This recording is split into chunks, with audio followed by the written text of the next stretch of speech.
دوسرا سمویل اور اس کا 13واں باب جو 39 آیات پر مشتمل ہے۔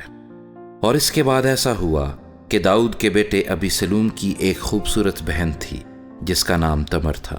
اس پر داؤد کا بیٹا امنون عاشق ہو گیا، اور امنون ایسا کرنے لگا کہ وہ اپنی بہن تمر کے سبب سے بیمار پڑ گیا، کیونکہ وہ کنواری تھی۔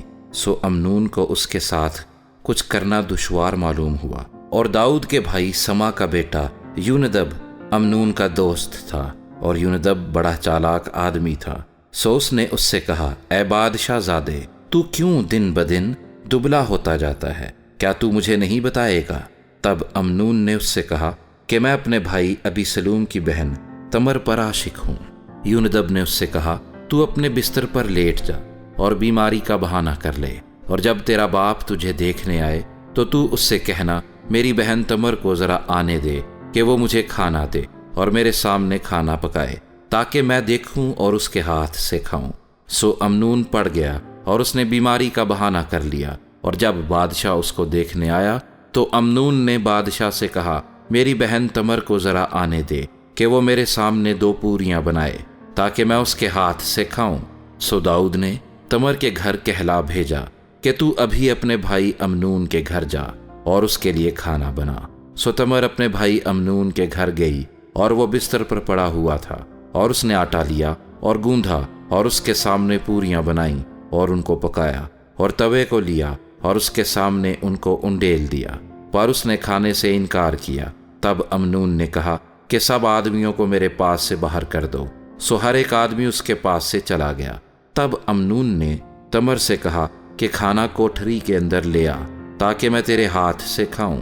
سو تمر وہ پوریاں جو اس نے پکائی تھیں اٹھا کر ان کو کوٹھری میں اپنے بھائی امنون کے پاس لائی، اور جب وہ ان کو اس کے نزدیک لے گئی کہ وہ کھائے تو اس نے اسے پکڑ لیا اور اس سے کہا، اے میری بہن مجھ سے وصل کر۔ اس نے کہا، نہیں میرے بھائی، میرے ساتھ جبر نہ کر، کیونکہ اسرائیلیوں میں کوئی ایسا کام نہیں ہونا چاہیے۔ تو ایسی حماقت نہ کر، اور بھلا میں اپنی رسوائی کہاں لیے پھروں گی؟ اور تو بھی اسرائیلیوں میں احمقوں میں سے ایک کی مانند ٹھہرے گا۔ سو تو بادشاہ سے عرض کر، کیونکہ وہ مجھ کو تجھ سے روک نہیں رکھے گا۔ لیکن اس نے اس کی بات نہ مانی، اور چونکہ وہ اس سے زوراور تھا، اس لیے اس نے اس کے ساتھ جبر کیا اور اس سے صحبت کی۔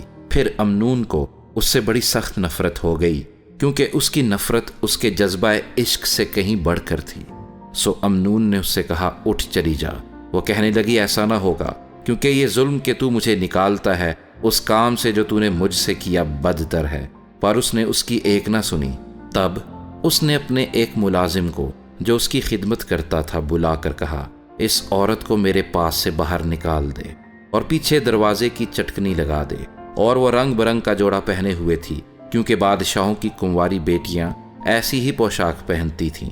غرض اس کے خادم نے اس کو باہر کر دیا اور اس کے پیچھے چٹکنی لگا دی، اور تمر نے اپنے سر پر خاک ڈالی اور اپنے رنگ برنگ کے جوڑے کو جو پہنے ہوئے تھی چاک کیا، اور سر پر ہاتھ دھر کر روتی ہوئی چلی۔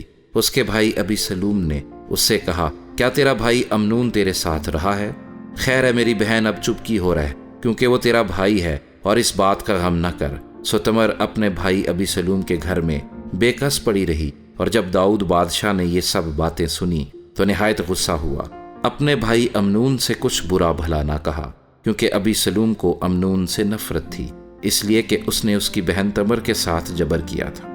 اور ایسا ہوا کہ پورے 2 سال کے بعد بھیڑوں کے بال کترنے والے ابیسلوم کے ہاں بال حصور میں تھے، جو افرائیم کے پاس ہے، اور ابیسلوم نے بادشاہ کے سب بیٹوں کو دعوت دی۔ سو ابیسلوم بادشاہ کے پاس آ کر کہنے لگا، تیرے خادم کے ہاں بھیڑوں کے بال کترنے والے آئے ہیں، سو میں منت کرتا ہوں کہ بادشاہ ماں اپنے ملازموں کے اپنے خادم کے ساتھ چلے۔ تب بادشاہ نے ابیسلوم سے کہا، نہیں میرے بیٹے، ہم سب کے سب نہ چلیں، تا نہ ہو کہ تجھ پر ہم بوجھ ہو جائیں۔ اور وہ اس سے بجد ہوا تو بھی وہ نہ گیا، پر اسے دعا دی۔ تب ابیسلوم نے کہا، اگر ایسا نہیں ہو سکتا تو میرے بھائی امنون کو تو ہمارے ساتھ جانے دے۔ بادشاہ نے اس سے کہا، وہ تیرے ساتھ کیوں جائے؟ لیکن ابیسلوم ایسا بجد ہوا کہ اس نے امنون اور سب بادشاہ زادوں کو اس کے ساتھ جانے دیا۔ اور ابیسلوم نے اپنے خادموں کو حکم دیا کہ دیکھو جب امنون کا دل میں سے سرور میں ہو اور میں تم کو کہوں کہ امنون کو مارو تو تم اسے مار ڈالنا، خوف نہ کرنا، کیا میں نے تم کو حکم نہیں دیا؟ دلیر اور بہادر بنے رہو۔ چنانچہ ابی سلوم کے نوکروں نے امنون سے ویسا ہی کیا جیسا ابی سلوم نے حکم دیا تھا۔ تب سب بادشاہ زادے اٹھے اور ہر ایک اپنے خچر پر چڑھ کر بھاگا، اور وہ ہنوز راستے ہی میں تھے کہ داؤد کے پاس یہ خبر پہنچی کہ ابی سلوم نے سب بادشاہ زادوں کو قتل کر ڈالا ہے اور ان میں سے ایک بھی باقی نہیں بچا۔ تب بادشاہ نے اٹھ کر اپنے کپڑے پھاڑے اور زمین پر پڑ گیا، اور اس کے سب ملازم کپڑے پھاڑے ہوئے اس کے حضور کھڑے رہے۔ تب داؤد کے بھائی سما کا بیٹا یوندب کہنے لگا کہ میرا مالک یہ خیال نہ کرے کہ انہوں نے سب جوانوں کو جو بادشاہ زادے ہیں مار ڈالا ہے، اس لیے کہ صرف امنون ہی مرا ہے، کیونکہ ابی سلوم کے انتظام سے اسی دن سے یہ بات ٹھان لی گئی تھی جب اس نے اس کی بہن تمر کے ساتھ جبر کیا تھا۔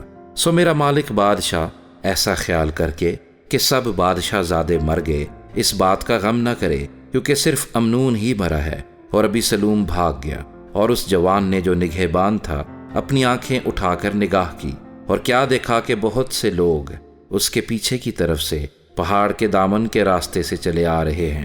تب یوندب نے بادشاہ سے کہا کہ دیکھ بادشاہ زادے آ گئے، جیسا تیرے خادم نے کہا تھا ویسا ہی ہے۔